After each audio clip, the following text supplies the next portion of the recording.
everyone! Today I'm going to be giving a brief tutorial on a few different methods I use to cut my wigs, as well as a couple other methods I don't really use, but I know other people use and have success with.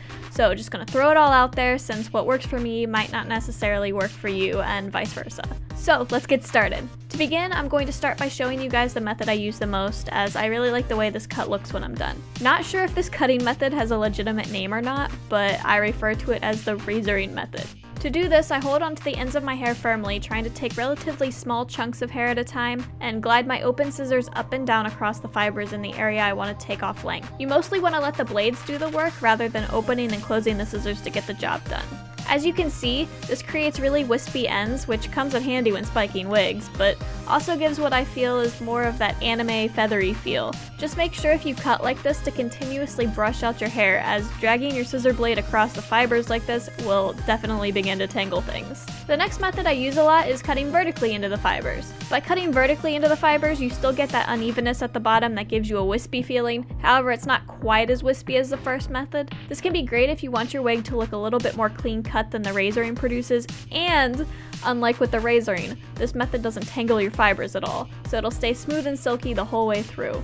The third method you can use is a blunt cut. This isn't a cut I use very often, if at all, because I don't personally like the look of it, but sometimes you get a character that has very blunt and sharp edges to their bangs or even at the ends of their hair. So to do this, hold your scissors horizontally, and while making sure your hair is pulled tight by your fingers, start cutting.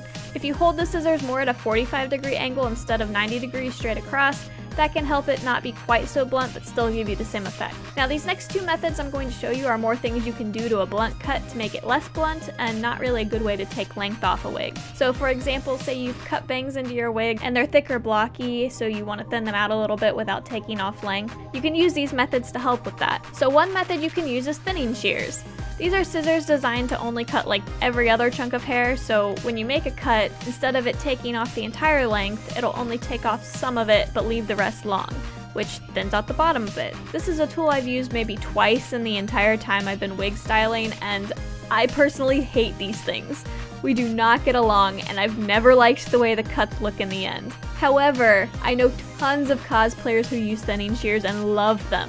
So I highly recommend trying them out for yourself to see if these work for you. I just hate mine, and I want to set them on fire. So moving on, the next method, which is one I actually use from time to thin out hair, is cutting vertically again, but this time downwards into the hair at a slight angle. I don't really know of a better way to describe what this method is, so I hope the video footage does it justice. But what cutting like this does is layer the hair to take away some of the bluntness from the bottom, which gives a similar look to the first method I showed you in this video if you really go at it. So that concludes this tutorial on different methods you can use to cut into your wigs. Hopefully this breakdown of how I cut into my wigs gives you a good idea of ways you can cut into your own. If you have any questions or suggestions for future tutorials or videos you'd like to see, please leave a comment below. And as always, thank you so much for watching, and I hope this helps you with your own wig adventures.